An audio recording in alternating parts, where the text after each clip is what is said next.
Hello guys, in today's video I am going to show you how to schedule a Microsoft Teams meeting in just a few steps. Okay, so let's get started.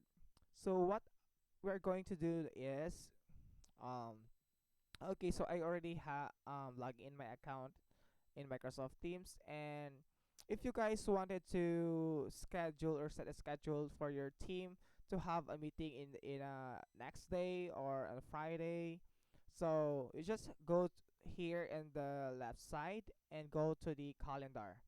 Okay, you just have to, so here you can see the 15, 16, 17, and so on and so forth.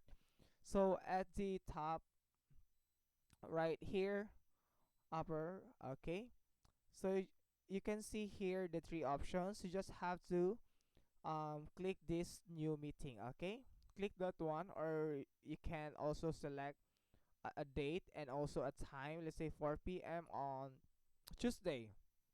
Click that one, and you can also add title, okay, meeting, okay, and you can also fill this up, guys, all this form, and the date, the time, and the location. Of course, it's just online, and the details, or the participant, what they will expecting during the meeting. Okay, so just have, after filling this form, guys, you just have to click the save.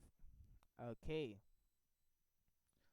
and you can copy that one and send it to your team. Okay, so that's it, guys. That's how are you going to schedule a Microsoft Teams meeting in Microsoft Team. Okay, so that's it, guys. I hope you enjoy and learn from these quick tutorials, and please don't forget to like and subscribe for more quick tutorials in Microsoft Teams. Thank you.